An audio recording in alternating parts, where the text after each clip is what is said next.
Welcome, traveler. Tonight, without leaving the comfort of your room, we will embark on a quiet journey across the islands of Japan. Known as the land of the rising sun, Japan is a place where tradition and modernity coexist in harmony, where centuries-old shrines stand beside neon-lit skyscrapers, and where tranquil forests give way to some of the busiest cities in the world. This video is designed to soothe you, a calm space where you can relax, learn, and drift at your own pace. As we move through 50 fascinating facts about Japan, its culture, geography, and history, you may find yourself lulled into a gentle rhythm, much like waves along the Pacific coast of Honshu. Before we begin, I invite you to join our community of calm learners. If you find this journey meaningful, and only if you feel at ease doing so, consider liking this video and subscribing to the channel. It helps us continue crafting these sleep-friendly documentaries. And I would love to know where you are joining us from tonight. Please share your country, your city, and the time on your clock as you listen. It is always beautiful to see this global gathering of curious souls. Now, let us begin with the islands themselves. Japan is an archipelago of nearly 7,000 islands, though only about 400 are inhabited. The four main islands, Honshu, Hokkaido, Kyushu, and Shikakushu, and Shikaku, form the core of the nation, stretching like a crescent across the Pacific Ocean. This arc of land sits at the edge of the Pacific Ring of Fire, a place shaped by tectonic activity. Earthquakes are common, and volcanoes rise dramatically across the horizon. The very name, Japan, reflects the land's relationship with the sun. Nippon, or Nihon, as it is called in Japanese, translates to origin of the sun. This name was given because Japan lies east of China, where the sun rises earlier each day. And so, the country came to be associated with the first light of morning. The landscape of Japan is predominantly mountainous, with around 73% of its surface covered by peaks, forests, and rugged terrain. This geography has influenced where people live and how cities developed. Flat land suitable for farming and settlement is limited, which is why much of Japan's population is concentrated in coastal plains and river valleys. Tokyo, for example, grew on the Kanto Plain, one of the rare broad stretches of lowland in the nation. But amid this rugged landscape, natural beauty thrives. Japan has more than 100 active volcanoes, including the iconic Mount Fuji, which is both a sacred site and a national symbol. Rising to 3,776 meters, Fujisan is the highest peak in Japan. For centuries, poets, artists, and pilgrims have been drawn to its perfect cone. On clear days, it appears serene, like a watchful guardian above Tokyo Bay. Yet, beneath its quiet snowcap lies a dormant force, reminding us of Japan's dynamic natural world. Another striking feature of Japan's geography is its forests. Despite its advanced cities and dense population, Japan remains one of the most heavily forested countries in the world. About 2/3 of its land is covered by trees, a legacy of mountainous terrain and careful forest management. Walking through a cedar forest in Nikko or a bamboo grove in Kyoto, one feels a timeless calm, as if stepping into another world. Japan's islands stretch across diverse latitudes, creating a wide range of climates. Hokkaido, in the north, has long, snowy winters, while Okinawa, in the south, enjoys subtropical warmth, with coral reefs and palm-lined beaches. This variety shapes not only daily life, but also food, architecture, and festivals across the regions. In Hokkaido, winters bring the famous Sapporo Snow Festival, while in Okinawa, summers are filled with asa dances and ocean celebrations. Perhaps one of the most fascinating natural rhythms of Japan is the cycle of the seasons. Spring is defined by cherry blossoms, sakura, that blanket cities and villages in soft pink petals. Their fleeting bloom has long symbolized the beauty and impermanence of life. In summer, vibrant festivals and fireworks light the warm nights. Autumn brings fiery colors to the maples, and winter quiets the land with deep snows in the north. Few places in the world experience the seasons with such clarity and cultural resonance. As we move through these facts, we will see how Japan's geography has shaped its people, its traditions, and its place in the modern world. From mountains to megacities, from tea gardens to bullet trains, Japan offers endless wonders. And like a gentle stream, our journey tonight will flow slowly and smoothly, carrying us across landscapes, both natural and cultural. In the next part, we will step deeper into Japan's ancient past, where emperors, samurai, and monks shaped the culture that still endures today.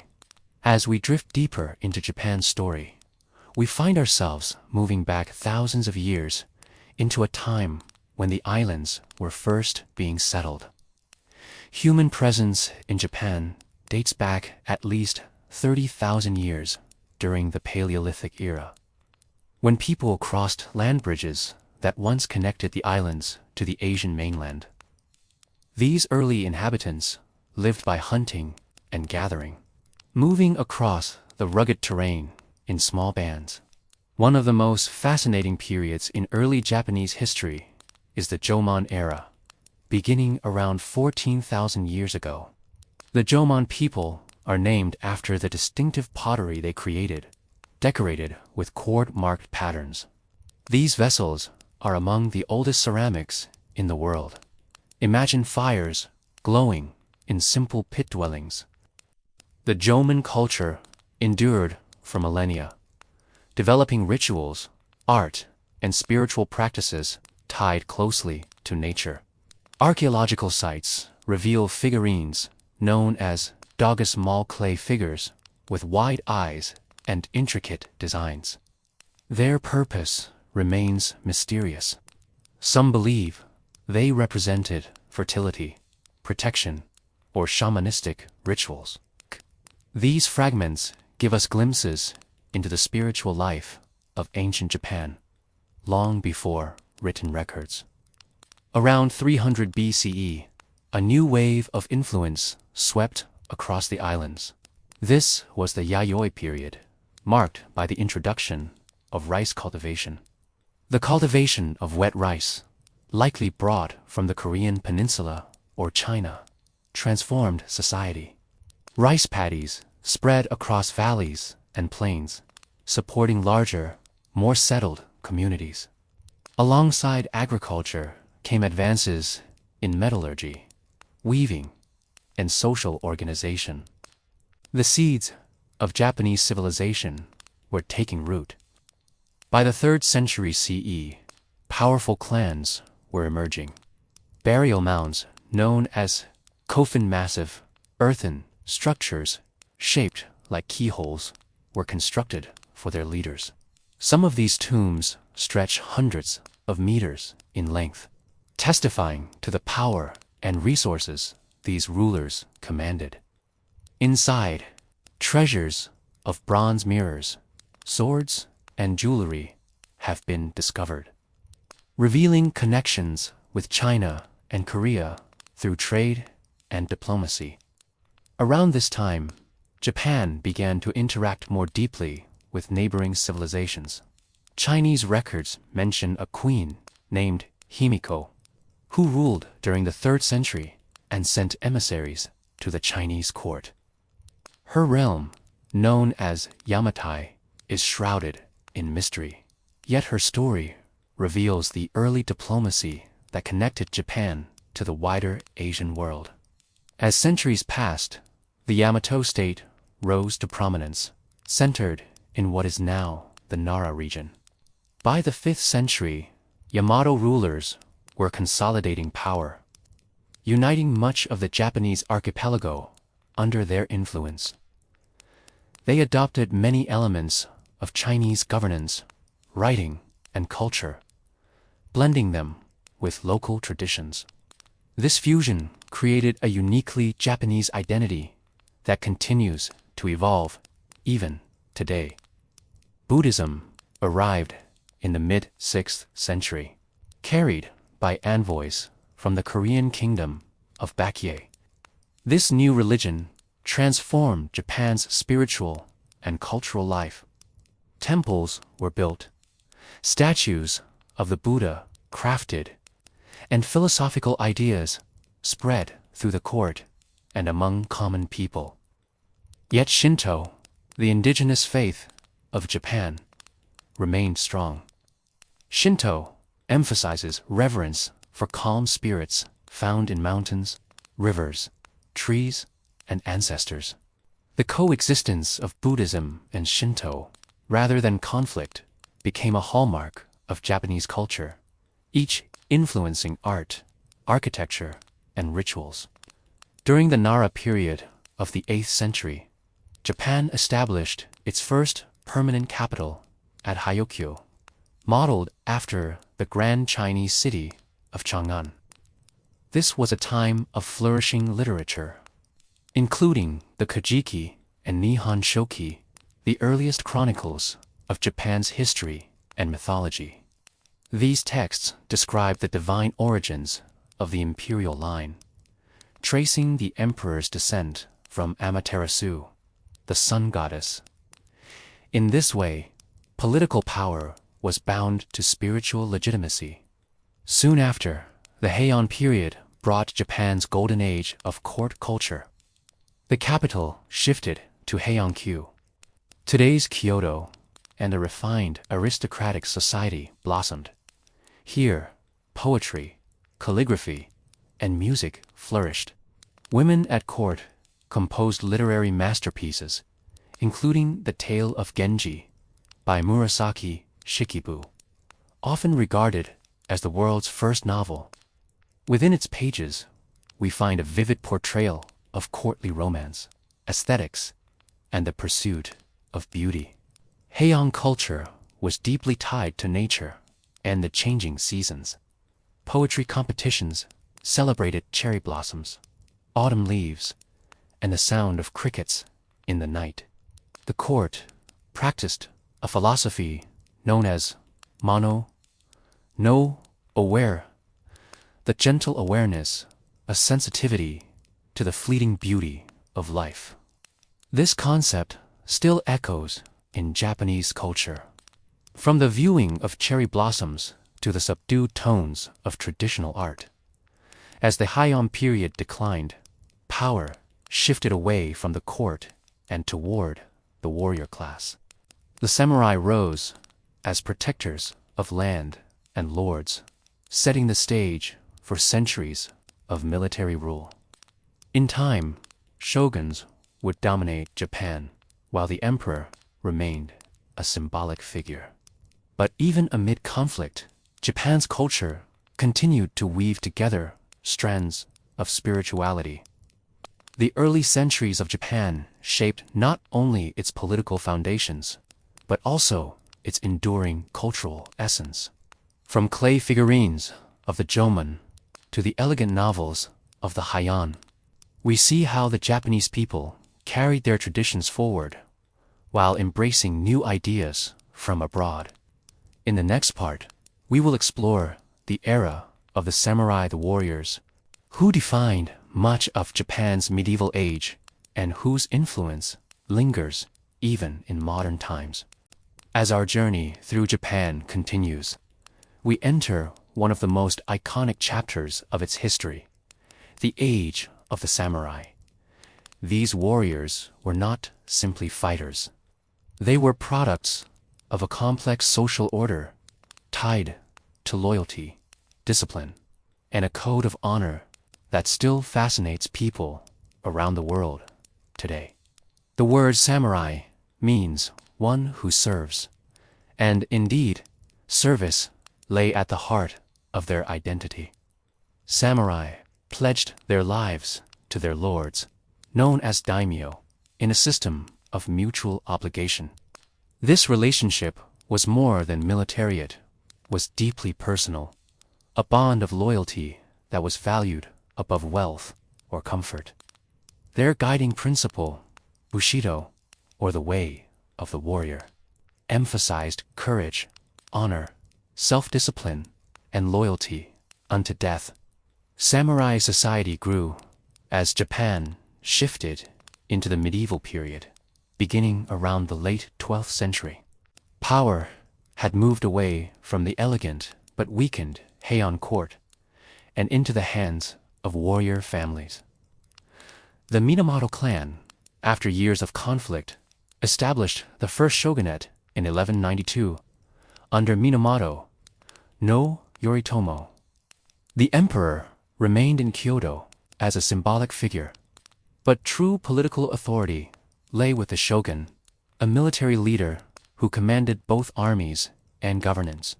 Life under the Kamakura shogunate was marked by both consolidation and challenge. Samurai lived by the sword, but they also administered land, collected taxes, and maintained order. They were as much governors as they were fighters. Yet, even their might was tested by forces from beyond the seas. In the 13th century, the Mongols, under Kublai Khan, launched two massive invasions of Japan. The first came in 1274, when fleets carrying tens of thousands of soldiers reached the shores of Kyushu. The samurai fought valiantly, but nature itself played the decisive role. A fierce storm struck, scattering the Mongol fleet and forcing retreat. 7 years later, in 1281, an even larger invasion was launched. Once again, Japan's warriors stood ready. But another devastating typhoon destroyed much of the enemy fleet. These storms became legendary, remembered as kamikaze divine, winds believed to have been sent by the gods to protect Japan. The Mongol invasions, though repelled, strained the resources of the shogunate. Maintaining defenses without new lands to distribute as rewards created unrest among the samurai. Over time, political divisions deepened, leading to the fall of the Kamakura regime and the rise of new powers. By the 14th century, Japan entered an era of turmoil and civil war, often referred to as the Sengoku, or Warring States, period. Rival daimyo competed fiercely, each seeking to expand territory and power. Castles dotted the landscape, alliances shifted constantly, and battles raged across the islands. It was a time of chaos, but also one of innovation. New military tactics, improved armor, and the introduction of firearms brought by Portuguese traders in the 16th century reshaped warfare. Amid the turmoil, towering figures rose. Oda Nobunaga, in the mid-1500s, used both ruthlessness and innovation to begin unifying the fractured country. He was followed by Toyotomi Hideyoshi, a master strategist and political organizer, who brought nearly all of Japan under a single rule. Finally, Tokugawa Ieyasu secured victory at the decisive battle of Sekigahara in 1600. With this triumph, he established the Tokugawa shogunate, ushering in more than 2 centuries of relative peace. The Tokugawa era, beginning in 1603, reshaped Japan. The shogunate centralized power and imposed strict social hierarchies. Samurai were placed at the top of this order. Yet paradoxically, peace meant that their swords were seldom drawn. Many became administrators, scholars, and poets, their martial skills giving way to bureaucratic or cultural pursuits. They still wore the 2 swords that marked their status. But their lives were often spent in duties far removed from the battlefield. During this time, Japan embraced a policy of isolation known as sakoku. Foreign trade and contact were heavily restricted, limited primarily to the Dutch and Chinese at the port of Nagasaki. This isolation preserved Japan's traditions and political stability.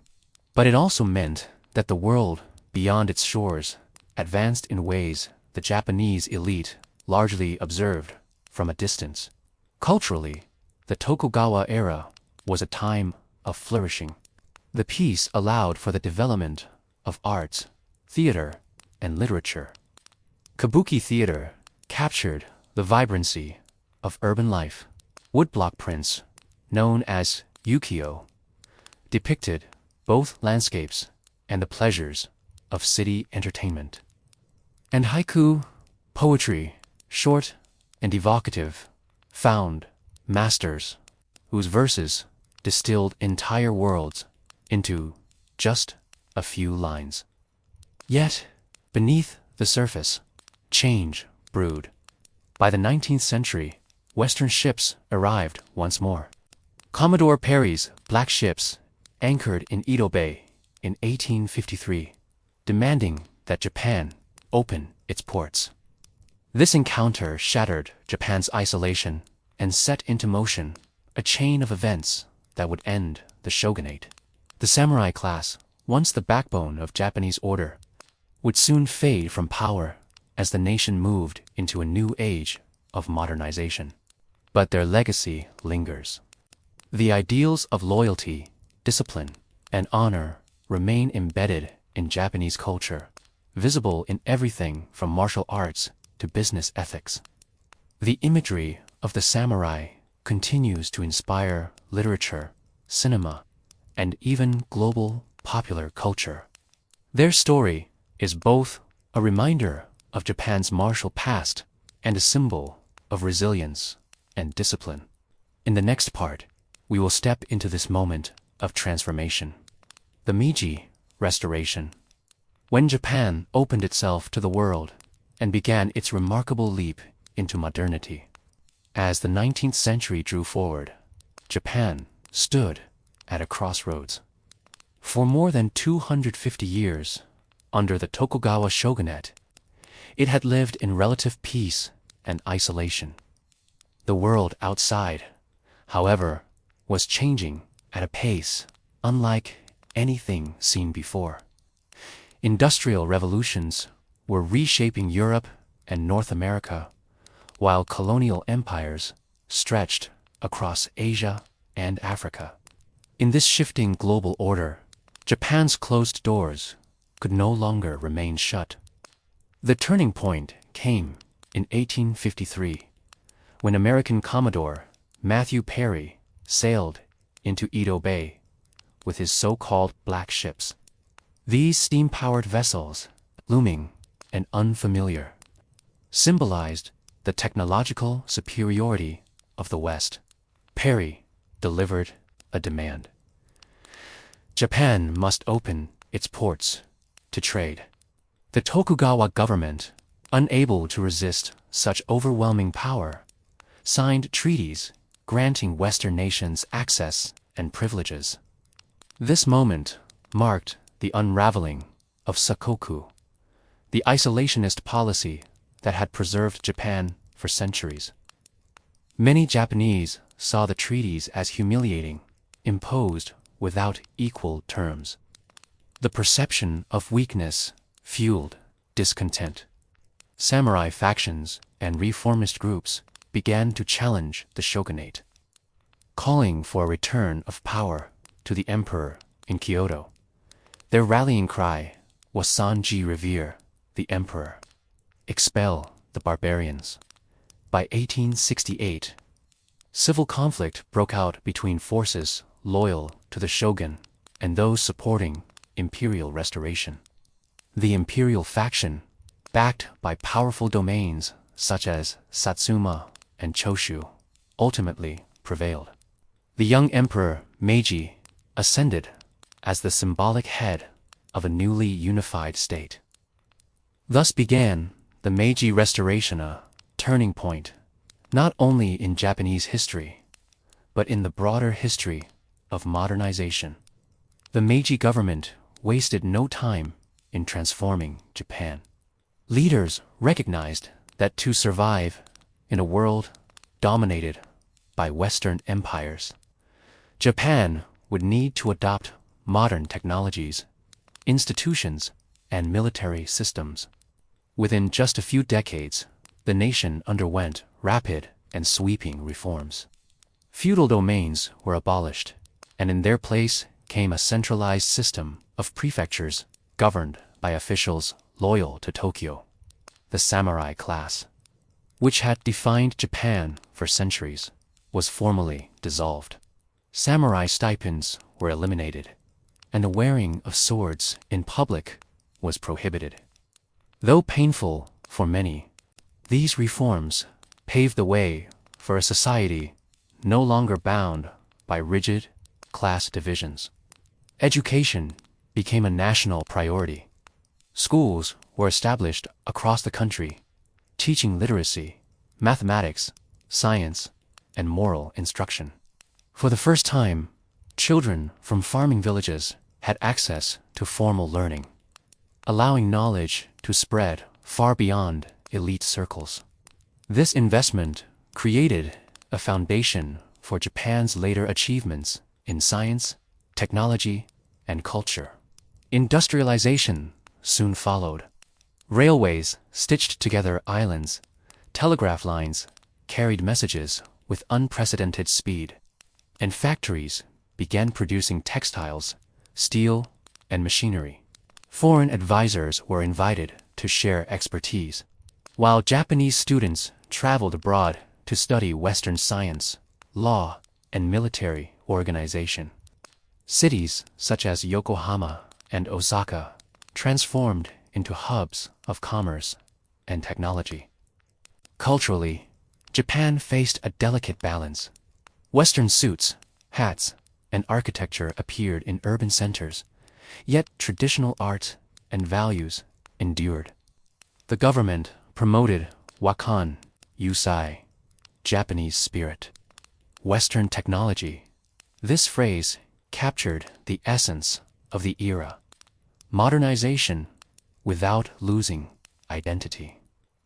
Traditional no theater coexisted with new symphonies played on European instruments. Shinto shrines stood beside modern brick buildings. In the military sphere, reforms were dramatic. A modern conscript army replaced the samurai warrior class. Naval forces, modeled after the British fleet, gave Japan new power at sea. By the end of the 19th century, Japan was no longer a secluded island nation. It had become an emerging power on the global stage. This rise was soon tested in international conflicts. In 1894, Japan fought the First Sino-Japanese War over influence in Korea. Against expectations, Japan's modern army and navy achieved a decisive victory over China. The Treaty of Shimonoseki granted Japan, Taiwan, as well as recognition of its growing status. A decade later, in 1904-1905, Japan clashed with another giant, Russia.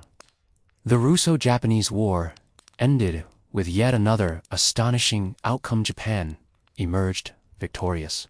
the first Asian power in modern history to defeat a major European empire. These victories elevated Japan's prestige worldwide. They also revealed the extent to which the Meiji reforms had succeeded. In less than 40 years, Japan had transformed from an isolated feudal society into a modern industrial and military power.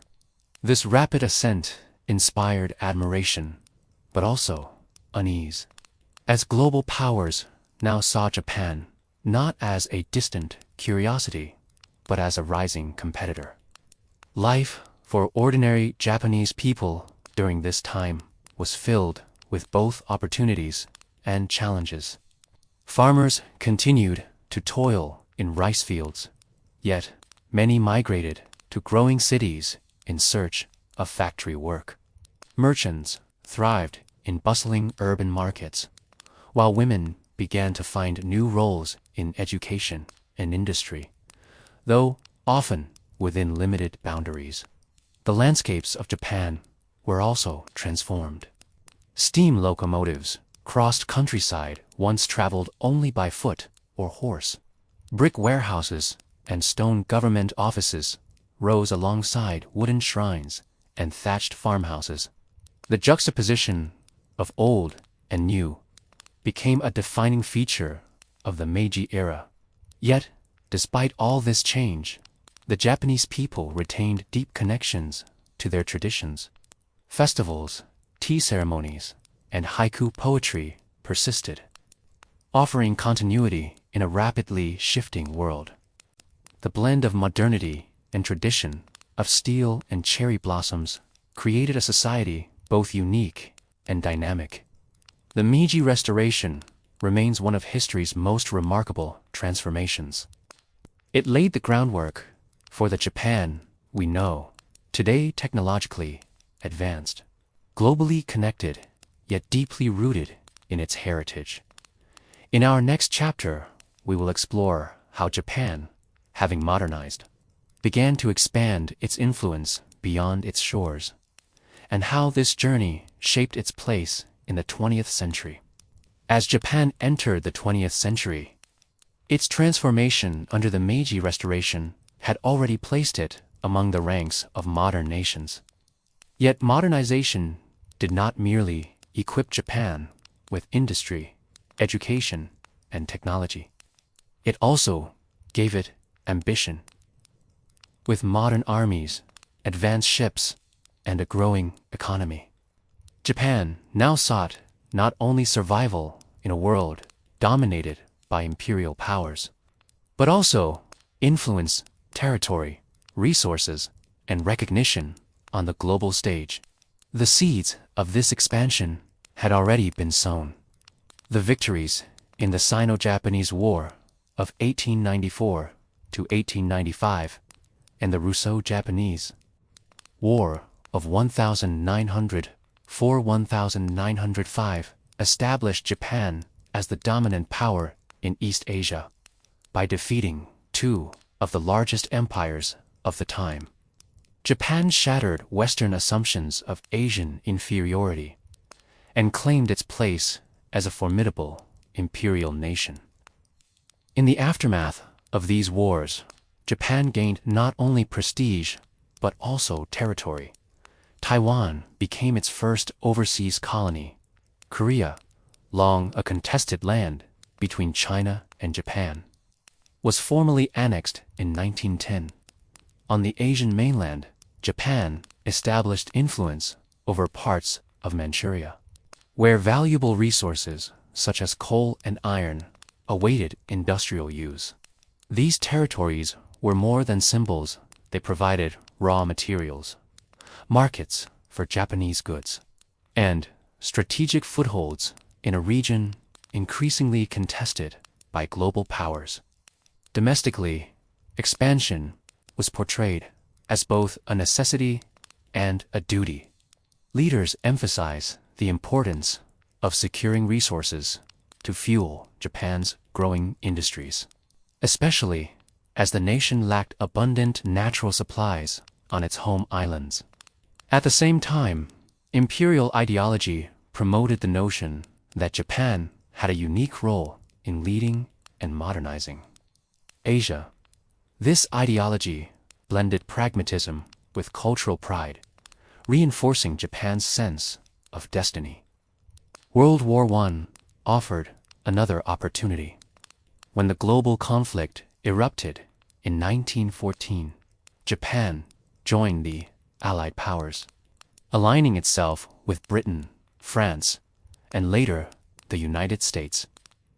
Though Japan's military role was limited compared to the massive battles in Europe, its navy played a key part in securing sea lanes across the Pacific.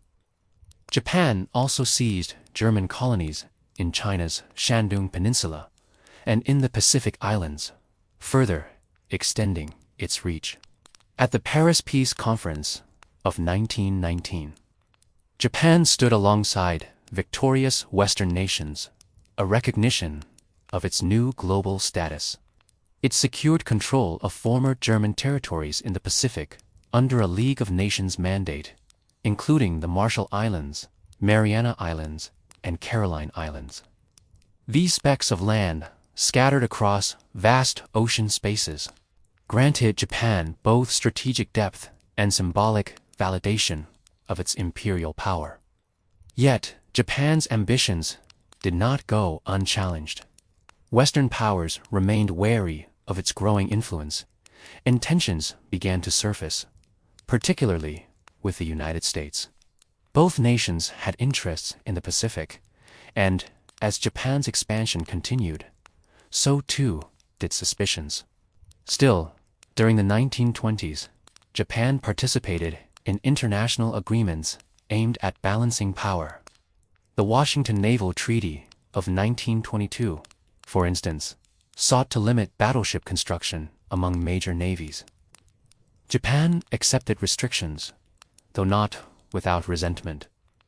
Life within Japan during this era reflected the dual character of its rise. Cities like Tokyo, Osaka, and Yokohama bustled with factories, streetcars, and new forms of entertainment.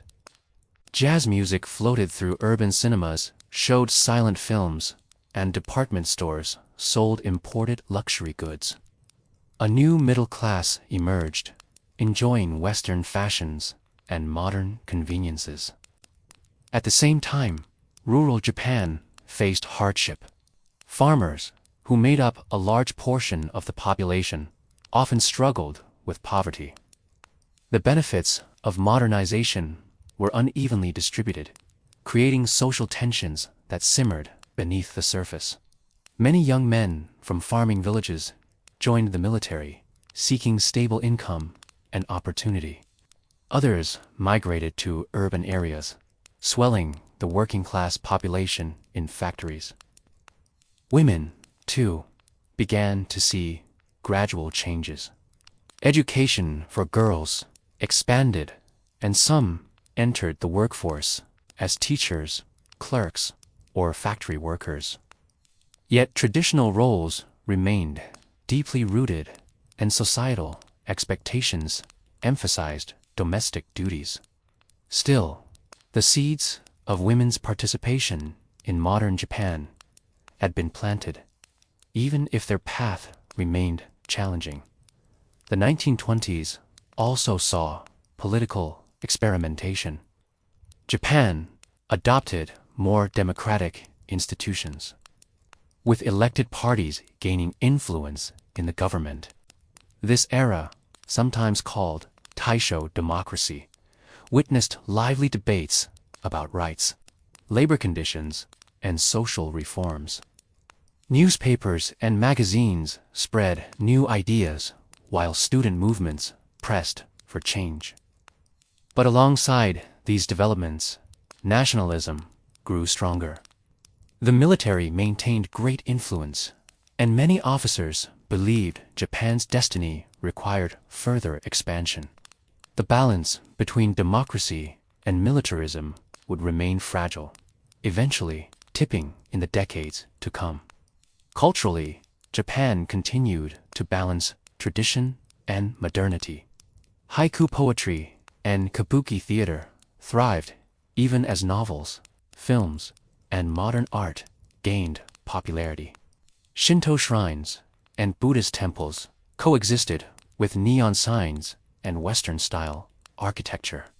In this blending, Japan cultivated a unique cultural identity that remained distinctly Japanese while embracing elements of global modernity. Nature also remained central to the Japanese imagination, even in an age of steel and concrete.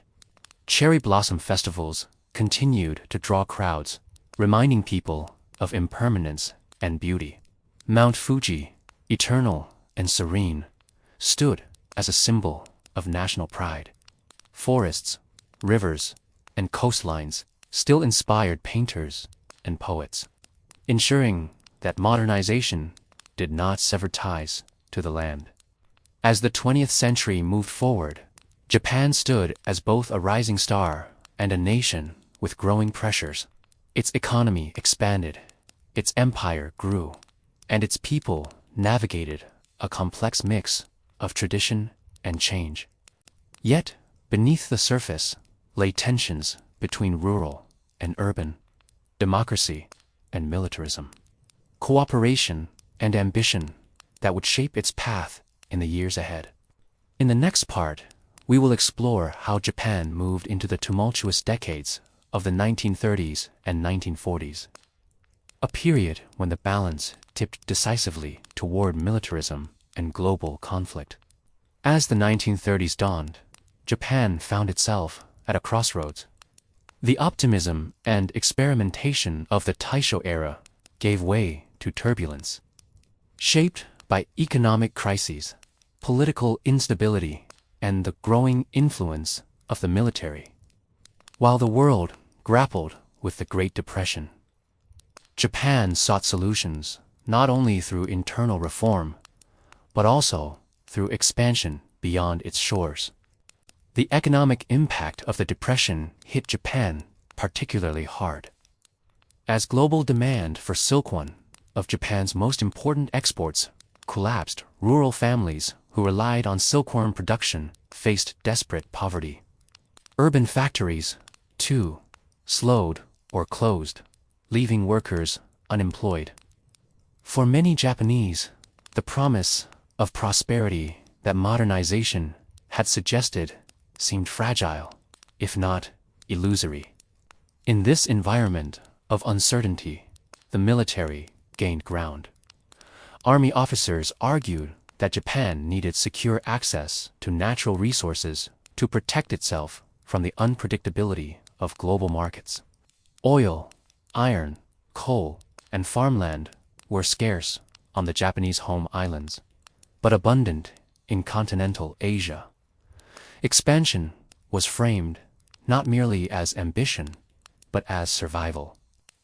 The turning point came in 1931, when Japanese military officers staged the Mukden incident in Manchuria, a staged explosion near a railway line controlled by Japan. Though the damage was minimal, the event provided justification for a full-scale invasion of Manchuria. Within months, Japanese forces had taken control of the region, creating the puppet state of Manchukuo in 1932. Internationally, this aggressive move drew condemnation. The League of Nations criticized Japan's actions, leading to Japan's withdrawal from the organization in 1933. Yet, domestically, the conquest of Manchuria was popular. It promised land for settlement, resources for industry, and security against rival powers. For many Japanese, it seemed proof that strength, not diplomacy, was the path forward. The 1930s also saw growing authoritarianism within Japan itself. Political parties lost influence as military leaders and ultra-nationalist groups gained control. Assassinations and coups shook the government, often carried out by young officers who believed corrupt politicians betrayed the nation's destiny. By the mid-1930s, the military was firmly entrenched in decision-making, guiding Japan toward a more aggressive stance in both domestic and foreign policy. Culturally, nationalism was reinforced through education and media. Schoolchildren were taught loyalty to the emperor, discipline, and sacrifice for the nation. Newspapers and radio broadcasts celebrated military victories, while films depicted Japan's mission as one of liberation for Asia from Western colonial powers. Shinto rituals emphasized the divine nature of the Japanese state, merging spirituality with politics. In 1937, Japan escalated its expansion by launching a full-scale invasion of China. The conflict, later known as the Second Sino-Japanese War, brought devastation to Chinese cities and villages. Battles raged in Shanghai, Nanjing, and beyond, with widespread atrocities, including the horrific Nanjing Massacre, leaving scars that history still remembers. The war drained Japan's resources, but also deepened its commitment to territorial conquest. As the war in China dragged on, Japan's leaders looked further afield. The concept of a greater East Asia co-prosperity sphere was promoted, envisioning a bloc of Asian nations led by Japan and free from Western dominance. In reality, this was largely a justification for imperial control, but it reflected Japan's ambition to rival Western colonial empires. By the late 1930s, tensions with Western powers sharpened as the United States, Britain, and the Netherlands, with their colonies in Asia, watched Japan's moves with increasing concern. Economic sanctions followed, targeting exports like steel and restricting access to oil. For Japan, heavily dependent on imported fuel, these measures were alarming. At home, life was increasingly shaped by militarization. Factories shifted production toward weapons, uniforms, and vehicles. Rationing began, and families were encouraged to conserve resources for the national effort. Propaganda reinforced the idea of collective sacrifice, presenting even the smallest contribution as essential to victory. Yet, in daily life, Japanese culture continued to find expression. Writers, artists, and musicians created works that reflected both pride in national identity and quiet anxieties about the future. The contrast between traditional festivals, where lanterns glowed and drums echoed. Nature, as always, provided a backdrop of continuity. The cherry blossoms bloomed each spring, even as the world seemed to tilt toward chaos. Mountains stood timeless, rivers flowed steadily, and rural villages maintained rhythms of rice planting and harvest. For many, these cycles of nature offered reassurance, a reminder that some things endured despite human conflicts. The culmination of these tensions came in 1940, when Japan aligned itself with Germany and Italy through the Tripartite Pact, joining the Axis powers. The alliance formalized Japan's position in global geopolitics, setting the stage for its direct clash with Western powers. By 1941, with negotiations faltering and oil supplies dwindling, Japan made a fateful decision that would alter not only its own history, but also the world's. In the next part, we will explore Japan's entry into World War II, beginning with the attack on Pearl Harbor, the battles across the Pacific, and the immense consequences of total war. By the early 1940s, Japan stood at the edge of an irreversible decision. With resources dwindling under Western embargoes and military campaigns in China, consuming vast supplies. Leaders in Tokyo debated how to secure the oil and raw materials necessary for survival. The solution they chose was both bold and perilous: a direct strike against the United States and European colonial powers in Asia. On the morning of December 7, 1941, Japanese aircraft descended on Pearl Harbor, Hawaii. The attack was swift and devastating, crippling much of the U.S. Pacific Fleet in just a few hours. Battleships burned, planes were destroyed on the ground, and over 2,000 lives were lost. To Japanese leaders, it was a daring move meant to secure time to consolidate their empire before the United States could respond. To the world, it was a shock that changed the course of history. Almost immediately, Japan expanded its reach across Southeast Asia and the Pacific. Within months, its forces occupied the Philippines, Malaya, Singapore, Indonesia, and many Pacific islands. The empire that Japan had envisioned, the Greater East Asia Co-Prosperity Sphere, seemed, at least briefly, within grasp. Tokyo celebrated victories with parades, songs, and films portraying Japan as the liberator of Asia from Western rule. But success carried a heavy cost. The war stretched Japan's supply lines thin, while resistance grew in occupied territories. Guerrilla movements fought back in the Philippines, Burma, and beyond.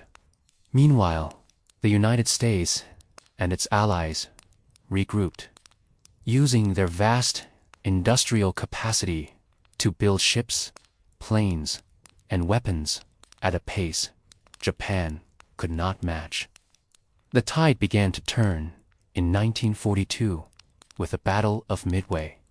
In a matter of days, Japan lost 4 aircraft carrier ships that had been central to its naval strength. From that moment on, Japan shifted from offense to defense, gradually retreating as American forces advanced island by island across the Pacific. Life on the Japanese home front grew increasingly difficult. As resources were diverted to the war, rationing became severe. Families lived on limited rice, vegetables, and sometimes substitutes like millet or sweet potatoes. Fuel shortages meant people often walked or used bicycles, and factories demanded long hours from workers, including women and children. The once vibrant consumer culture of the 1920s faded into a gray, disciplined wartime economy. Propaganda urged unity and sacrifice. Posters encouraged people to endure for victory, while schools taught children to prepare for national defense. Even cultural practices were reshaped. Sumo wrestlers were urged to slim down for military readiness, while festivals were framed as patriotic demonstrations rather than simple community celebrations. Yet, the resilience of ordinary people remained remarkable. Families maintained traditions, tending gardens, celebrating New Year's, and honoring ancestors. In the countryside, farmers worked tirelessly to feed both civilians and soldiers, though shortages meant that hunger was a constant companion. In the cities, air raids became an ever-present danger, with families digging shelters and practicing drills in preparation for bombing raids. By 1944, the United States had gained the upper hand.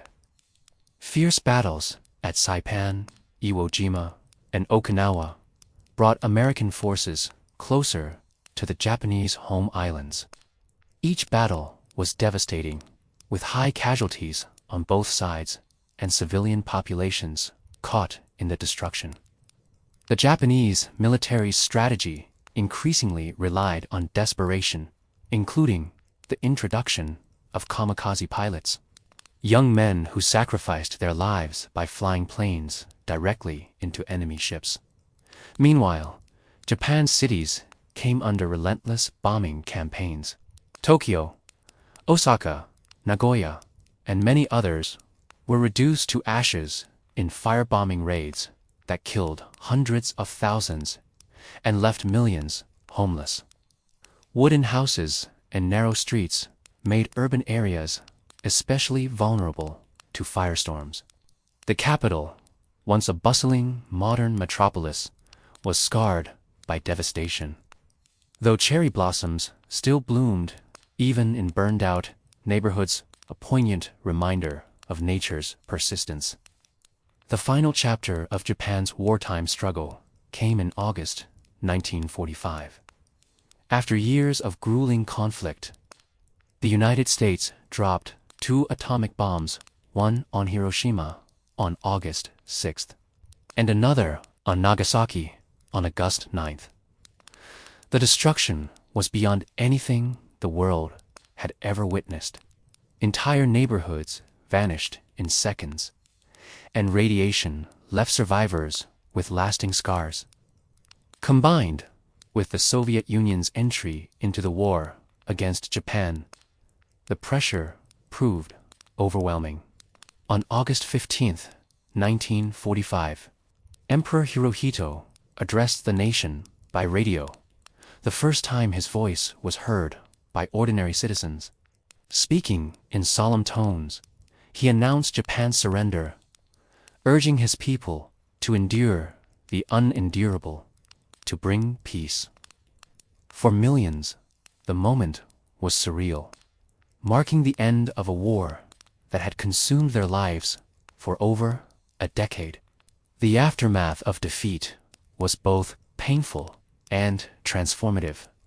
Japan faced occupation by Allied forces, widespread devastation, and the challenge of rebuilding its cities, economy, and society. Yet, within the struggle lay the seeds of renewal. As the country prepared to reshape itself in ways that would surprise the world in the decades to come. In the next part, we will explore the immediate post-war years, the U.S. occupation, the drafting of a new constitution, the trials of recovery, and the first steps toward the Japan we recognize today. When the guns finally fell silent in 1945, Japan stood on the brink of collapse. Cities lay in ruins, farmland was scorched, millions were displaced, and the nation faced hunger on a massive scale. Yet from this devastation, a remarkable story of resilience and reinvention began, one that would reshape Japan, not only physically, but socially, politically, and culturally. The Allied occupation, led primarily by the United States under General Douglas MacArthur, lasted from 1945 to 1952.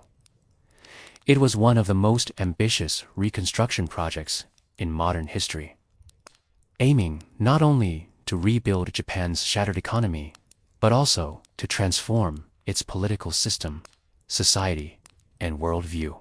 The occupation introduced sweeping reforms touching nearly every aspect of Japanese life.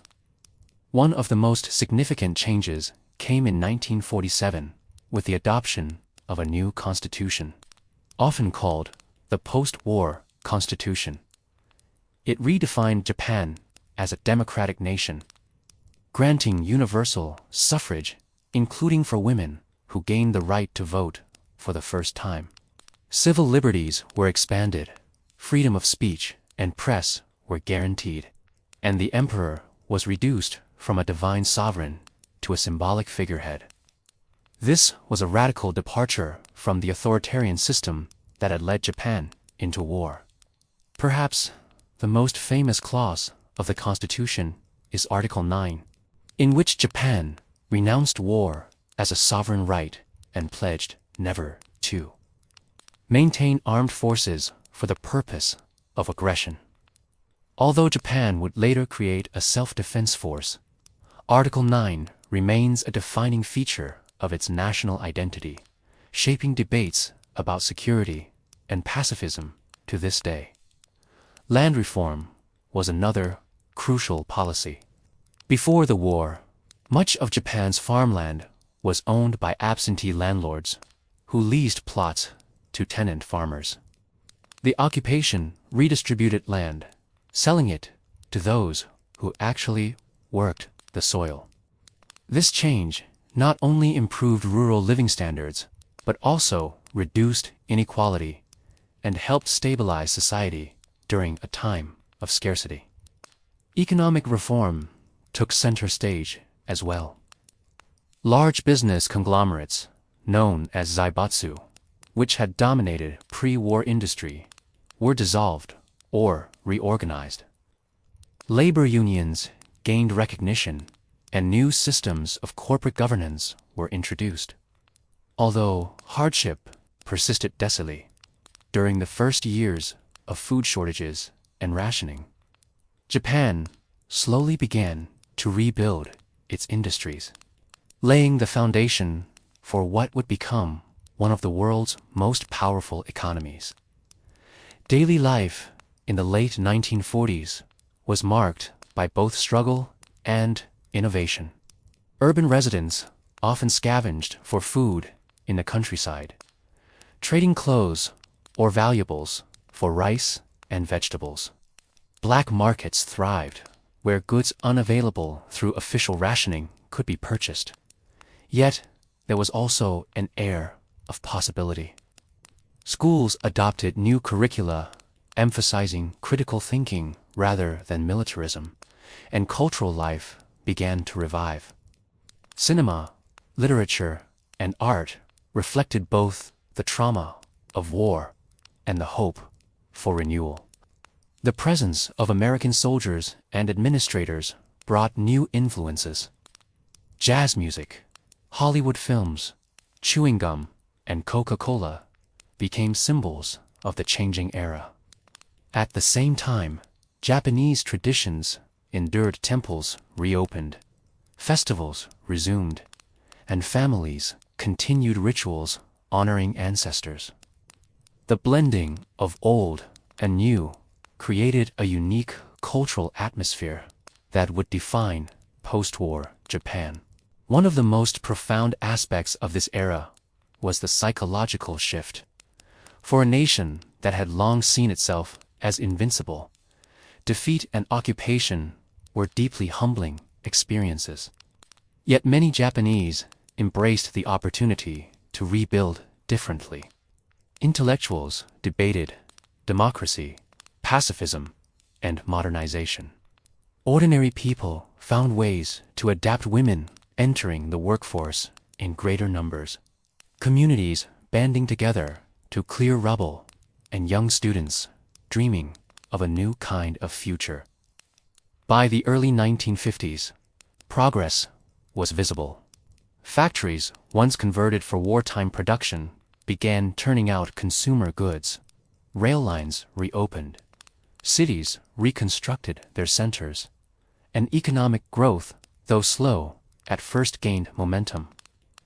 The signing of the San Francisco Peace Treaty in 1951 officially ended the state of war, restoring Japan's sovereignty in 1952.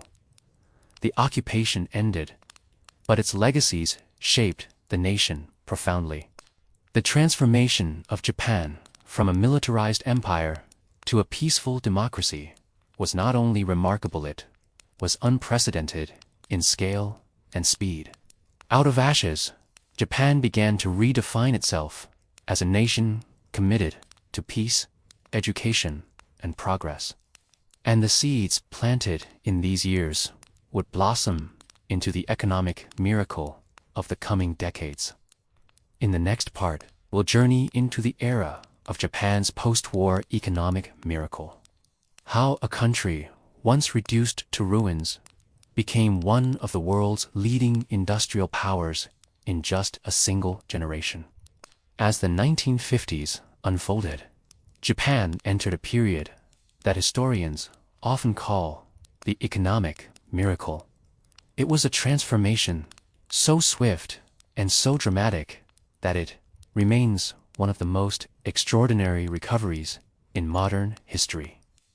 Within just a generation, a nation once devastated by war rose to become the world's second-largest economy, rivaling even the industrial giants of Europe and North America. This remarkable ascent did not happen by chance. Several key factors worked together: government planning, foreign aid, cultural values, and sheer determination. One of the driving forces was the Korean War, which erupted in 1950. While tragic for the Korean Peninsula, the conflict created enormous demand for supplies, equipment, and logistics. The United States turned to Japan as a nearby base for manufacturing and repair. This injection of contracts brought much-needed capital into the Japanese economy, jump-starting industries that had lain dormant since the war. Government policy also played a crucial role. Japan's Ministry of International Trade and Industry, known as MITI, became a central engine of economic planning. MITI guided investment into key sectors: steel, shipbuilding, automobiles, and electronics. Rather than leaving everything to the free market, Japan used careful coordination between government, banks, and corporations to focus on long-term growth. Another factor was education. Post-war reforms had emphasized universal access, and by the 1950s, Japan was producing a highly literate, skilled workforce. Technical training and science education flourished, providing industries with the engineers and innovators they needed. This emphasis on human capital became a cornerstone of Japan's economic rise. The corporate culture that developed was also distinctive. Large firms created what became known as keiretsu networks of interlinked companies, banks, and suppliers. Workers often joined companies for life, creating loyalty and stability. While this system could be rigid, it fostered long-term investment in both employees and innovation. Technology was another area where Japan excelled. Rather than trying to reinvent everything from scratch, Japanese firms often imported foreign technology, studied it, and refined it. This process, sometimes summarized as imitate, then innovate, allowed Japan to leap forward with high-quality products at competitive prices. By the 1960s, the results were visible. Japan's shipyards produced some of the largest and most advanced vessels in the world. Its steel industry rivaled that of the United States. Automakers such as Toyota and Honda began exporting cars abroad, slowly changing perceptions that Japanese goods were cheap or inferior. Electronics companies like Sony and Panasonic introduced televisions, radios, and later cassette players and cameras that became global sensations. At the same time, Japanese cities were transforming. Tokyo, Osaka, and Nagoya grew rapidly. Their skylines filled with modern buildings, neon lights, and bustling train stations. Highways and bullet trains redefined travel. Tongsin, introduced in 1964, became a symbol of progressive, sleek train capable of reaching speeds of 200 kilometers per hour, connecting cities with unprecedented efficiency. Internationally, Japan's success was showcased on the world stage when Tokyo hosted the 1964 Summer Olympics. This event was more than a sporting festival. It was a declaration that Japan had returned, not as a military power, but as a peaceful, modern nation ready to contribute to global culture and economy. Behind the scenes, however, this rapid growth was not without challenges. Pollution became a major issue as factories and cars filled the air and rivers with toxins. Urban crowding strained housing and infrastructure, and the emphasis on long working hours created what came to be known as salaryman culture, where workers often spent long days at the office and little time at home. Still, the optimism of the era was undeniable. For many Japanese families, this was the first time they could afford modern comforts, refrigerators, washing machines, televisions, and cars. The phrase, "the three sacred treasures," referred to these new household items that symbolized prosperity. Travel also became possible for more people, with domestic tourism flourishing, and some Japanese even venturing abroad. By the late 1960s and 1970s, Japan had firmly established itself as a global industrial power. Exports surged, trade surpluses grew, and Japanese products were no longer dismissed, but admired for their quality and innovation. The world was beginning to notice that Japan's economic model was unique and highly successful. The story of the economic miracle is not only about numbers and factories. It is about resilience, adaptation, and vision. From the ruins of war, Japan built a new identity rooted in peace, progress, and productivity. It is a story that continues to inspire nations seeking to rebuild and modernize. In the next part, we'll explore how Japan's cities became laboratories of modern life, and how urban planning, technology, and culture shaped the landscape of daily living in this fast-changing society. As Japan's economy surged in the 1960s and 1970s, its cities became both symbols and engines of transformation. Tokyo, Osaka, Nagoya, and later Fukuoka and Sapporo grew into sprawling metropolitan regions, each humming with activity and innovation. Urban life in Japan took on a unique rhythm, one that blended tradition with modernity, restraint with spectacle, and efficiency with human density. Tokyo, in particular, became the beating heart of this transformation. Once rebuilt from the ashes of firebombing, the capital reinvented itself as a center of commerce, culture, and governance. By the 1970s, it was one of the world's largest cities, home to over 20 million people in its metropolitan area. Skyscrapers rose in Shinjuku.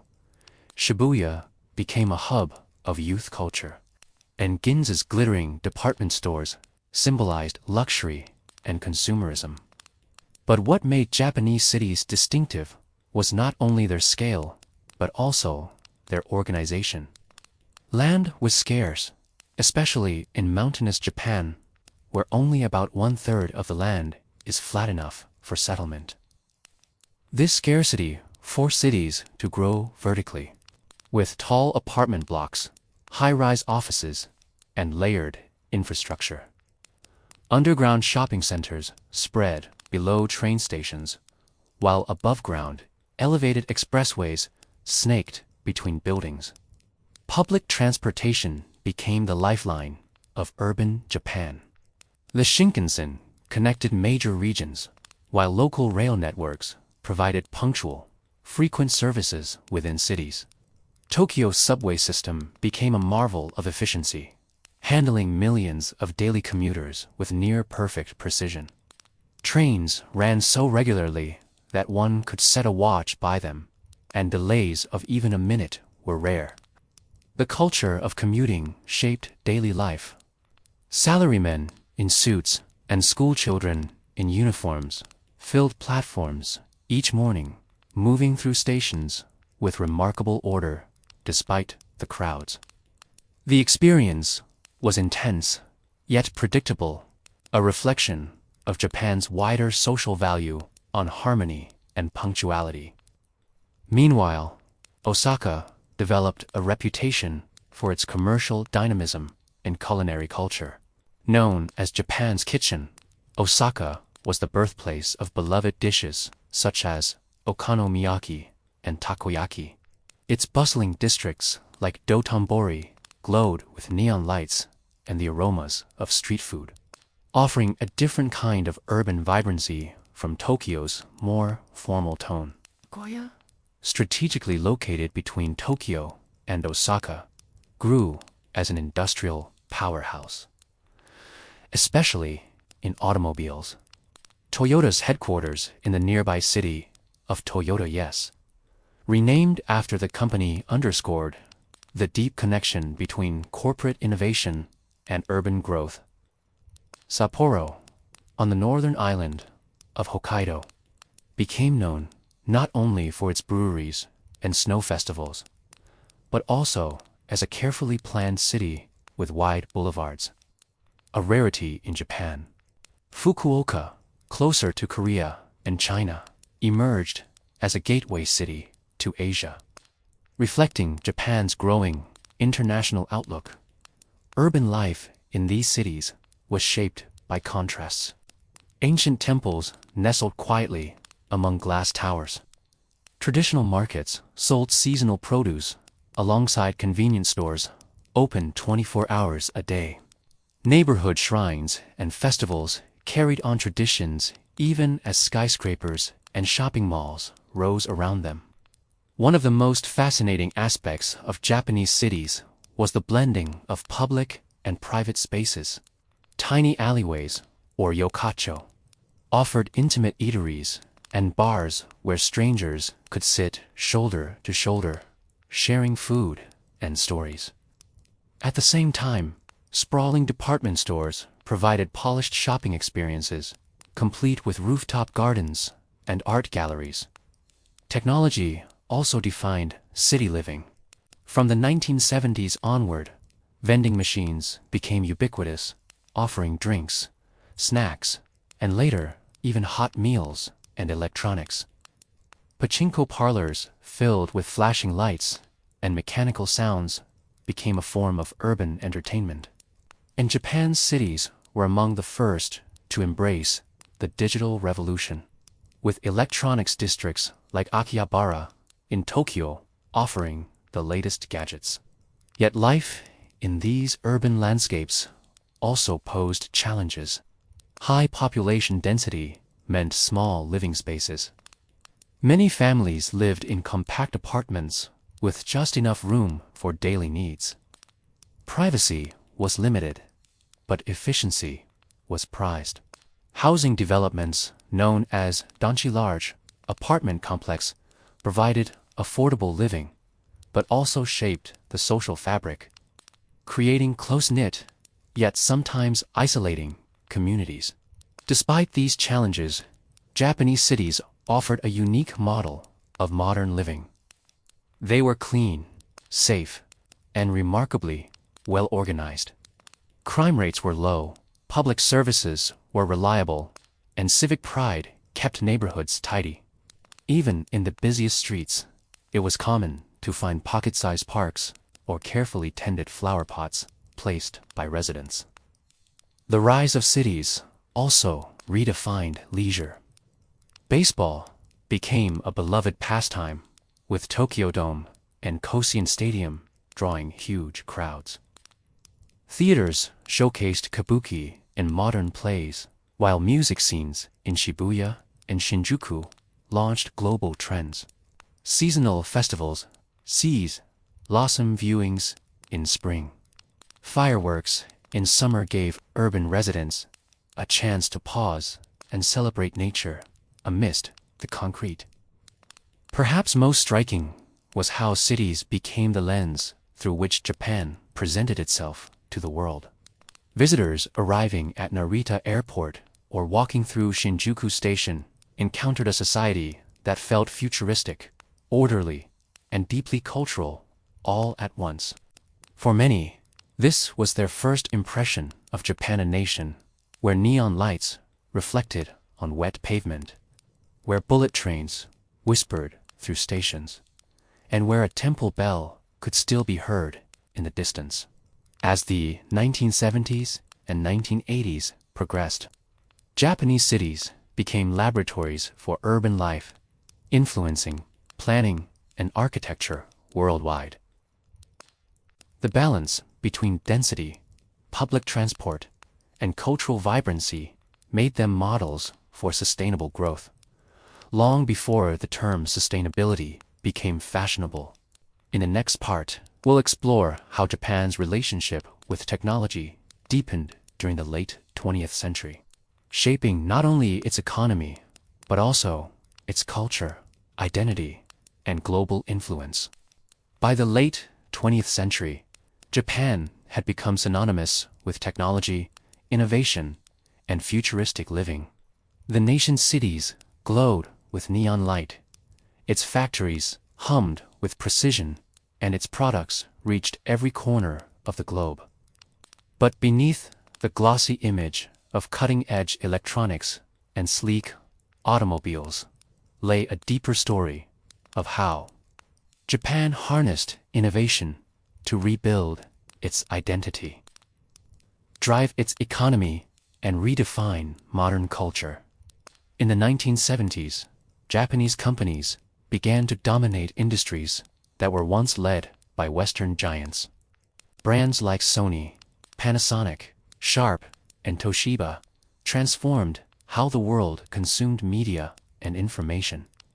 The invention of the Walkman by Sony in 1979 gave people the freedom to carry music in their pockets, revolution in personal technology that reshaped global habits.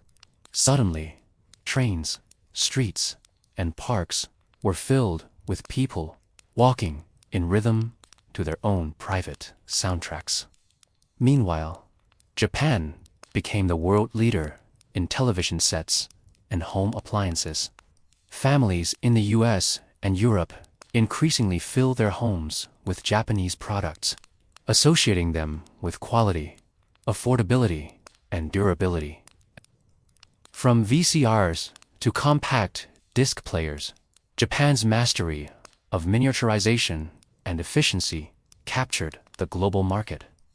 The automotive industry also stood as a pillar of technological achievement.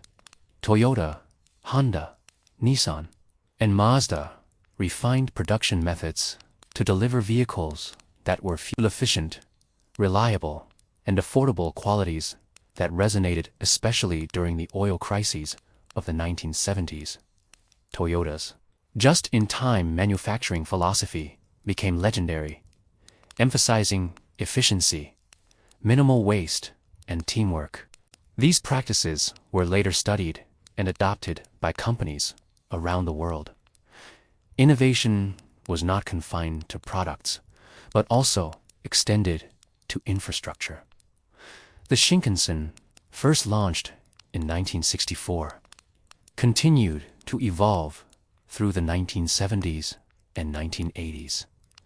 Trains reached speeds of up to 210 kilometers per hour, and later even faster, setting global standards for high-speed rail. The sleek, streamlined designs of these trains became icons of progress, showing that speed could coexist with safety and punctuality. At the same time, Japan embraced robotics in ways few other countries dared to imagine. Industrial robots revolutionized assembly lines, performing repetitive tasks with unmatched precision. This helped companies reduce costs while maintaining quality, fueling Japan's rise as the world's second-largest economy by the 1980s. But robots were not limited to factories. They also entered popular imagination. Friendly humanoid robots appeared in television shows and exhibitions, reflecting a cultural fascination with technology as a companion rather than a threat. Computers became another frontier. Japanese firms such as Nisei and Fujitsu developed early personal computers, and although they did not dominate the global PC market, their innovations fueled domestic productivity and inspired new waves of digital exploration. Meanwhile, video games emerged as one of Japan's most influential cultural exports. Nintendo, founded originally as a playing card company, launched the family computer known internationally as the Nintendo Entertainment System, 1983. This console introduced beloved characters like Mario and Zelda, reshaping entertainment worldwide. Arcades filled with games from companies like Sega and Namco became urban playgrounds, offering young people a taste of interactive, high-tech fun. The flashing lights, catchy music, and pixelated adventures contrasted with the otherwise orderly rhythms of daily life, giving cities a vibrant, after-dark culture. Beyond consumer goods, Japan invested heavily in research and development. Universities, corporations, and government institutions collaborated on projects ranging from advanced materials to environmental technologies. By the late 1980s, Japan was filing more patents annually than almost any other nation, underscoring its role as a global leader in invention. But technology in Japan was never just about efficiency or novelty, carried a distinctly cultural dimension. While Western societies often framed technology as a force that disrupted tradition, Japan tended to see it as something that could harmonize with existing values. The Shinkansen coexisted with centuries-old temples. Sony Walkmans were enjoyed during Hanami cherry blossom picnics. Video games incorporated folklore and myth. In Japan, modernity did not erase the past, but instead layered upon it. This outlook extended into architecture. Metabolism, an architectural movement born in the 1960s, imagined futuristic buildings that could grow and adapt like living organisms. The Nakagin Capsule Tower in Tokyo, completed in 1972, exemplified this vision. Modular units designed as self-contained living spaces that could be replaced or upgraded individually. Though many of these radical ideas remained experimental, they revealed Japan's boldness in envisioning cities of the future. Of course, rapid technological growth also came with anxieties. The relentless pace of innovation sometimes fostered social pressures, from long working hours in tech-driven industries to fears about automation replacing human jobs. Yet for many, technology also provided convenience and even comfort. The widespread use of vending machines, dispensing everything from hot coffee to fresh flowers, illustrated how Japan embraced machines as quiet helpers in daily life. By the 1980s, Japan had entered what was often called its economic miracle. Its blend of tradition and high-tech innovation captured global imagination. Magazines featured Tokyo's skyline as a vision of the future, while Hollywood films often set stories in neon-lit Japanese cityscapes to symbolize modernity. Japan was no longer seen as a war-torn nation rebuilding itself, but as a superpower of innovation, a place where the future seemed to arrive earlier than anywhere else. As we move forward, we will explore how this technological prowess intersected with Japan's social and cultural fabric, especially in education. family life, and leisure. These connections reveal not just a story of machines and progress, but of people finding balance between modernity and tradition in an ever-changing world. To understand Japan's strength as a modern nation, one must look not only at its industries or technologies, but also at its education system and the social fabric that binds its people. Japan's ability to rebuild and rise so quickly after World War II was supported by an unwavering belief in education, discipline, and community. These values, deeply rooted in the nation's history, continue to shape how Japanese society functions today. Education in Japan is regarded as one of the most rigorous in the world. From an early age, children are taught not only subjects like math, science, and literature, but also the importance of respect, cooperation, and cleanliness.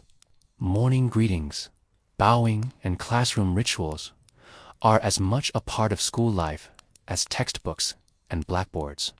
Unlike many countries where janitors are employed to clean schools, in Japan, students themselves are responsible for tidying classrooms, sweeping hallways, and even scrubbing bathrooms. This practice, known as osaji, instills humility and a sense of shared responsibility. Japanese schooling places great emphasis on collective harmony. Group projects, shared tasks, and respect for authority prepare students for a society that values cooperation over individualism. This does not mean creativity is absent, but rather that personal expression often takes place within a framework of teamwork. Such habits later translate into professional environments, where collaboration and consensus are highly valued. The academic pressure is significant. Entrance exams for high schools and universities are famously competitive, sometimes referred to as exam hell.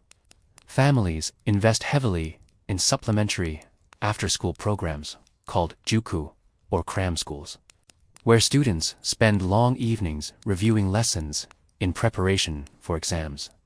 Success in these exams often determines access to prestigious universities like the University of Tokyo or Kyoto University, which in turn opens doors to careers in government, corporations, or academia. Despite the intensity, school life also includes light-hearted traditions.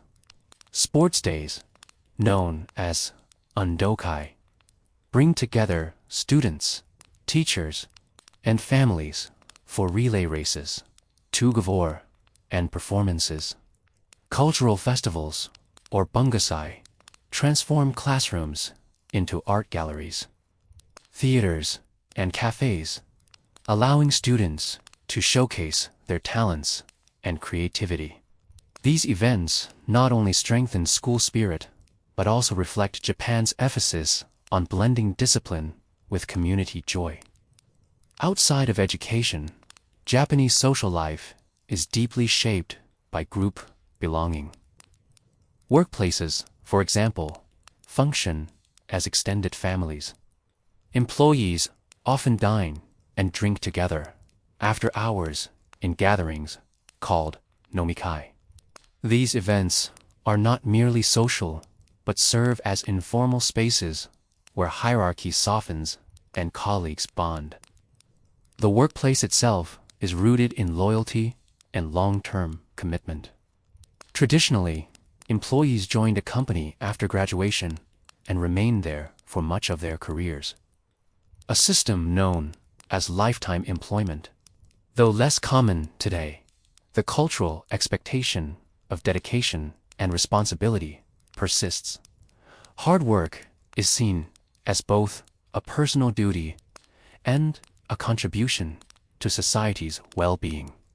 Family life, too, reflects a mix of tradition and modernity. Multi-generational households were once common, with grandparents, parents, and children under one roof. Today, nuclear families are more typical, especially in urban areas, but the reverence for elders remains strong. Respect for parents and ancestors is reinforced through customs like visiting family graves during Oban, a summer festival when spirits of ancestors are believed to return.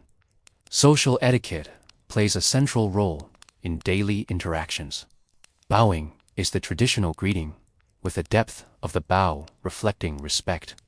Silence is often valued over chatter, and indirect communication helps maintain harmony. Even small acts, like carefully exchanging business cards with both hands, reveal the importance of ritual and respect in Japanese society. Food is another dimension where social and cultural values shine. Meals are not only about nourishment, but also about presentation, seasonality, and shared experience. Bento boxes, with their colorful compartments, reflect the Japanese appreciation for balance and aesthetics. Meaning, I humbly receive, a reminder of gratitude for both the food and the people who prepared it. Social order is also maintained through unwritten rules. For instance, on trains and subways, passengers are expected to remain quiet, avoid phone calls, and respect personal space. This courtesy ensures that even in the busiest cities, millions can coexist in relative harmony. The idea of meiwaku, or avoiding being a burden to others, underpins much of public behavior. At the same time, Japan is not without its challenges. The pressures of education and work can lead to stress and exhaustion. Social expectations may feel restrictive, particularly for younger generations seeking individuality. Issues such as declining birth rates and aging populations raise questions about the future of Japanese society. Yet, even as the nation adapts to modern challenges, the cultural foundation of discipline, respect, and community continues to guide its path. In essence, Japan's social life is a balance of structure and subtlety. From the quiet order of train stations to the joyful chaos of school festivals, from the intensity of corporate life to the serenity of family rituals, the Japanese way of living is shaped by a constant pursuit of harmony. As we move into the next part, we'll explore how leisure, festivals, and recreation bring bursts of color, celebration, and joy into this structured world, revealing another side of Japan's vibrant identity. Amid the structured rhythms of work and study, Japan bursts forth with moments of celebration, color, and collective joy. Festivals, or matsuri, along with leisure, activities, and recreation, provide the Japanese people with a balance of tradition, community, and relaxation. These events often transform quiet towns and bustling cities into vibrant hubs of sound, light, and energy, while still maintaining the elegance and order so characteristic of Japanese life. One of the most beloved seasonal highlights is Hanami, the cherry blossom viewing season. Each spring, families, friends, and co-workers gather under blooming sakura trees, spreading picnic blankets and enjoying food, drinks, and laughter. Though fleeting, lasting only a week or two, the cherry blossoms symbolize the impermanence of life, a concept deeply rooted in Japanese philosophy and aesthetics. Offices may even schedule outdoor lunches, and news stations broadcast detailed cherry blossom forecasts, underscoring the cultural significance of this short-lived yet profound, natural spectacle. Summer brings some of the country's most famous festivals. The Gion Matsuri in Kyoto, dating back over 1,000 years, is celebrated throughout July with parades, towering floats, and elaborate ceremonies.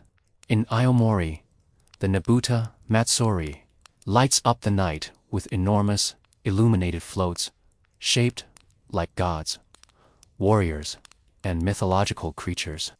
Meanwhile, the Tenjin Matsuri in Osaka combines parades on both land and river, showcasing Japan's long connection with water and maritime culture. Each of these festivals blends Shinto rituals, music, dance, and communal participation, reminding locals and visitors alike of Japan's deep spiritual and historical traditions. Fireworks, or hanabi, are another quintessential part of Japanese summers. These displays are not reserved solely for major cities, but are found across the country, drawing families to riverbanks and coastal shores. Unlike Western fireworks shows, Japanese displays are often highly artistic, with careful attention given to shape, color, and choreography. Entire towns may coordinate food stalls, games, and festivities around these events, creating a lively yet intimate community atmosphere. Autumn, too, has its own unique traditions. The turning of the leaves, or mamijigari, attracts travelers to forests, temples, and mountainsides, where red, gold, and orange leaves provide breathtaking scenery. Just as in spring, this appreciation for natural cycles is tied to reflection, gratitude, and the enjoyment of fleeting beauty. Winter brings with it snowy festivals in the northern regions. The Sapporo Snow Festival in Hokkaido is particularly famous, featuring massive ice sculptures illuminated at night. Skiing and snowboarding also thrive in Japan, with resorts in Nagano, Niigata, and Hokkaido drawing both domestic tourists and international visitors seeking some of the world's finest powder snow. Leisure in Japan is not confined to festivals alone. Everyday recreation reflects the balance of tradition and modernity. Hot springs, known as onsen, are one of the most cherished pastimes, nestled in mountains, along coastlines, or within towns. Onsen provide a chance to soak in mineral-rich waters, relax, and rejuvenate. Bathing customs are deeply ingrained, and many onsens have been visited for centuries. Some even feature outdoor baths, allowing guests to soak while gazing at snow, forests, or rivers. Sports also play a major role in leisure culture. Baseball, introduced to Japan in the 19th century, has become the most popular sport, with professional teams attracting passionate fans. The chanting, drumming, and coordinated cheering during games create an electric, yet respectful, atmosphere. Traditional martial arts such as kendo, judo, karate, and sumo wrestling remain important as well. Sumo, Japan's national sport, is not only a competition but also a ritual, filled with Shinto symbolism, salt purification, and strict traditions that date back centuries. Modern leisure trends show Japan's playful side. Karaoke, invented in Japan, is a favorite pastime across the country. Groups of friends, families, and coworkers rent private booths where they sing their favorite songs late into the night.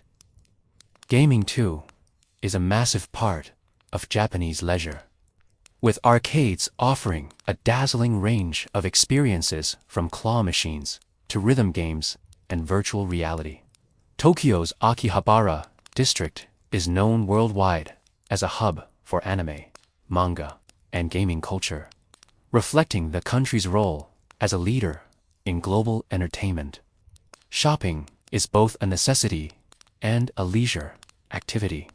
Department stores, with entire floors dedicated to gourmet foods, fashion, and lifestyle goods, are cultural institutions in themselves. Street markets, like those found in Asakusa or Kyoto, mix traditional crafts with modern goods. Meanwhile, luxury shopping districts such as Ginza showcase Japan's high-end fashion and international prestige, blending global luxury with Japanese refinement. Nature-based leisure remains equally important. Hiking is popular, with trails that lead through forests, mountains, and coastal cliffs. Mount Fuji, Japan's highest peak, attracts thousands of climbers each year during the summer climbing season. Though physically demanding, reaching its summit at sunrise, known as the Goraiko, is considered a spiritual experience, symbolizing renewal and perseverance. Japan also embraces modern recreation in technology-driven ways. Capsule hotels, themed cafes from cat to robot, and immersive entertainment centers highlight Japan's creativity in blending relaxation with innovation. Leisure in Japan often blurs the lines between daily necessity, art, and cultural ritual, transforming even the simplest activities into meaningful experiences. Ultimately, festivals and recreation in Japan reveal the nation's ability to balance its structured society with bursts of joy, celebration, and relaxation. Whether in the collective awe of cherry blossoms, the spirited chants of baseball fans, or the serene silence of a mountain onsen, Japan's leisure culture reflects both timeless traditions and modern creativity. In the next part, we will turn to one of the most fascinating aspects of Japan, its technological advancements and how they coexist with tradition, creating a unique interplay of future and past. Japan is often imagined as a place where ancient shrines sit quietly beside neon skyscrapers, and where centuries-old traditions unfold in the shadow of high-speed bullet trains. This coexistence of old and new is no accident. It reflects Japan's unique ability to embrace technological advancement without abandoning cultural roots. One of the most striking symbols of Japanese innovation is the Shinkansen, or bullet train. First launched in 1964, just in time for the Tokyo Olympics, it represented both efficiency and national pride. These trains glide smoothly across the country at speeds over 300 kilometers per hour, linking cities like Tokyo, Osaka, and Hiroshima in just a few hours. Yet, the experience remains remarkably quiet and punctual. Trains almost never run late, and if they do, the delay is often measured in mere seconds. The Shinkansen demonstrates how infrastructure, tourism, and economy can align in a single technological achievement, reshaping the geography of daily travel. Beyond trains, Japan's cities are laboratories of urban innovation. Tokyo, with its vast metro system, relies on precision, order, and smart engineering to move millions of passengers each day. Automated ticketing, platform safety barriers, and staff trained to manage peak-hour crowds ensure smooth operation. Meanwhile, cities like Yokohama experiment with smart city concepts, integrating technology to optimize traffic, energy use, and public safety. Robotics has long been a fascination in Japan. Companies have pioneered robots for manufacturing, caregiving, and even companionship. In some hotels, robots assist with check-ins. While in elder care facilities, robotic pets provide comfort and interaction for the elderly. Humanoid robots, such as Asimo, developed by Honda, showcase Japan's ambition to merge artificial intelligence with daily life. Far from being seen as threatening, robots in Japan often embody friendly or helpful qualities, reflecting cultural narratives that emphasize harmony between humans and technology. The technological imagination extends into architecture as well. Skyscrapers in earthquake-prone Tokyo are designed with cutting-edge engineering, blending beauty with resilience. Flexible foundations, shock absorbers, and real-time monitoring systems ensure that buildings can withstand tremors that would devastate less prepared cities. Here, necessity drives innovation, and Japan's expertise in seismic technology is shared globally, influencing urban planning in other earthquake-prone regions. Consumer technology also plays a massive role in everyday Japanese life. The global influence of Japanese brands, Sony, Panasonic, Canon, Nintendo, cannot be overstated. From gaming consoles that shaped childhoods around the world to cameras that documented global history, Japanese technology is woven into modern culture. Nintendo, in particular, symbolizes Japan's blend of creativity and innovation, with franchises like Mario and becoming international cultural phenomena. The vending machine, a simple yet remarkable part of Japanese daily life, reflects both technological advancement and cultural detail. With over 5 million machines across the country, they sell everything from hot coffee to fresh flowers, umbrellas, and even full meals. Their ubiquity demonstrates efficiency, reliability, and trust in technology qualities central to Japanese society. Technology also extends into leisure and pop culture. Virtual reality arcades, interactive art installations, and high-tech offer futuristic experiences in cities.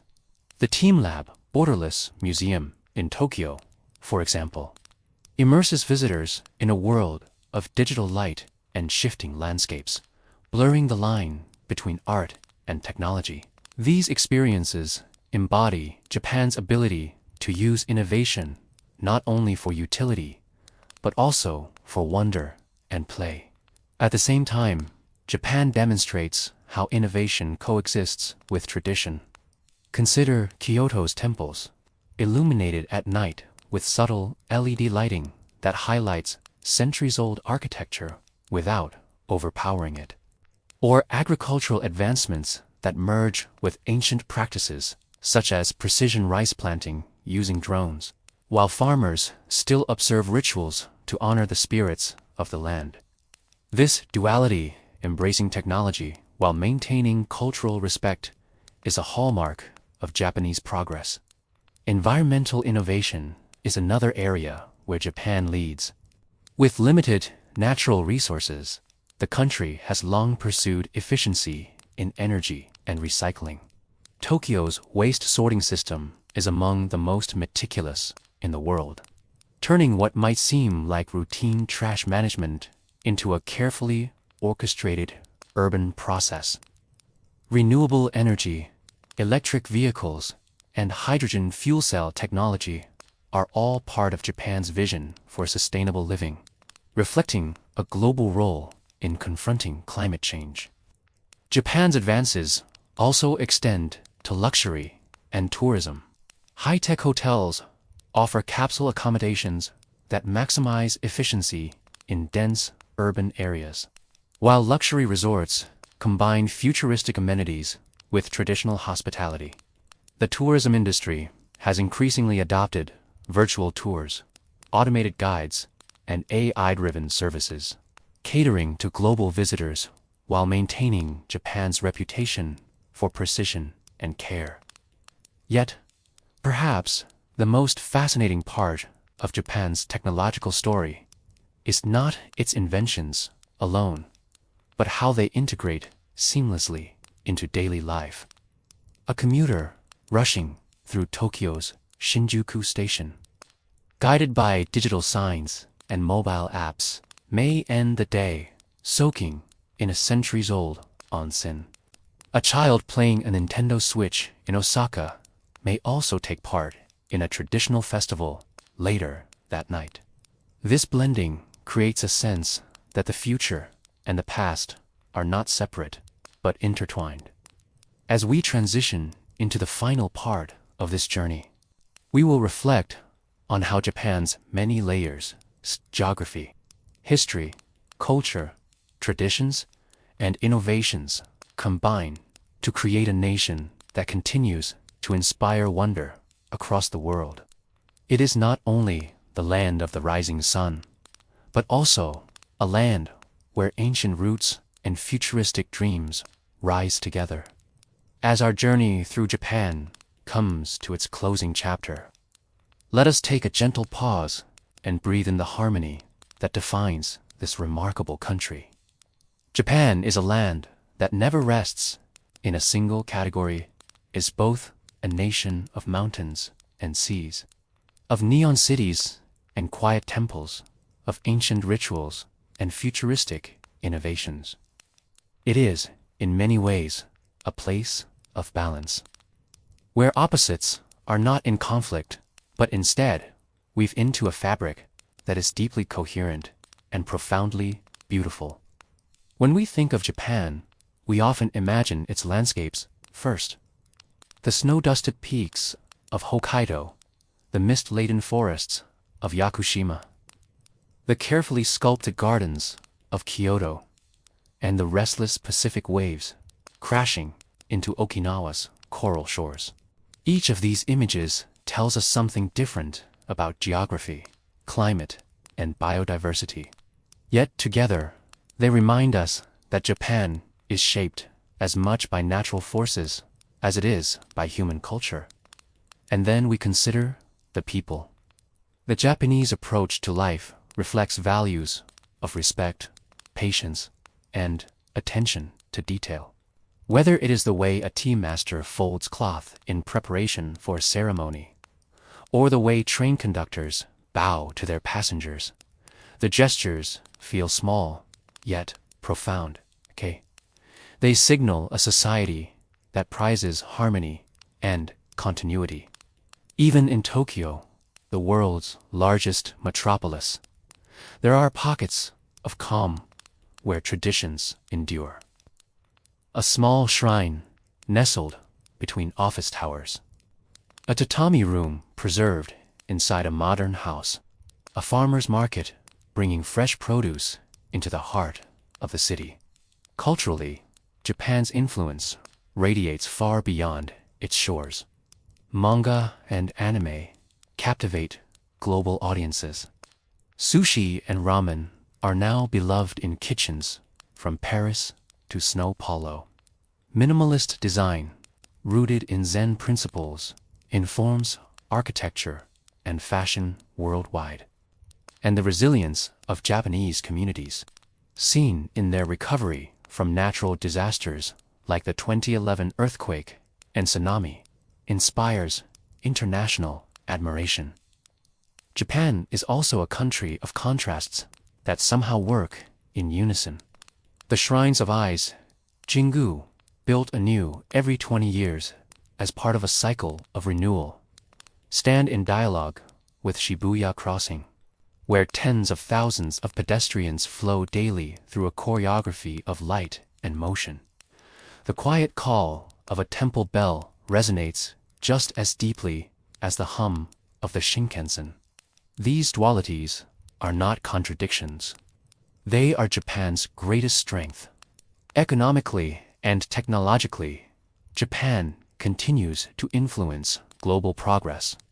Its industries drive innovation in robotics, sustainable energy, automobiles, and consumer electronics. Yet, alongside this drive for advancement, Japan holds on to practices that seem timeless hanami, picnics beneath cherry blossoms, summer matsuri festivals with paper lanterns, and the careful arrangement of seasonal foods.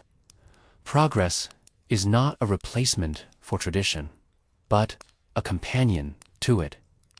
As we prepare to conclude, think of how Japan has revealed itself to us in this exploration. We have seen forests and islands, cities and mountains, rituals and inventions. Each fact was a piece of a larger story, a story of how a nation can exist in both ancient time and future time, all at once.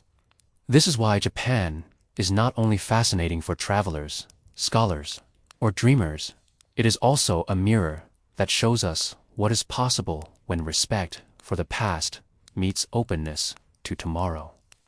In Japan, there is a word, wa. It means harmony, balance, peace. Perhaps that is the perfect word to leave you with tonight. For in learning about Japan, we do not only encounter facts, maps, or statistics. We encounter a philosophy, a way of being that values precision, beauty, and connection.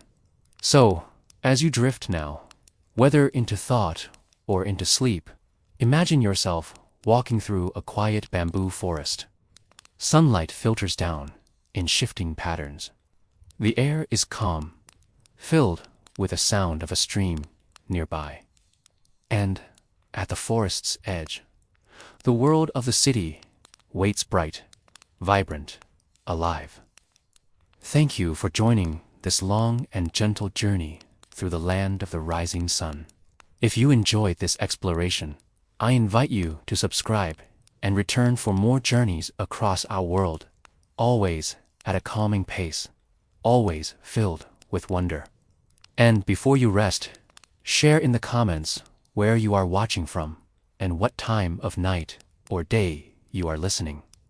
In that way, we form a quiet community across the world, linked by curiosity and calm. May your evening be peaceful. May your rest be deep. And may the spirit of discovery travel with you, wherever you are. This concludes our exploration of 50 fascinating facts about Japan.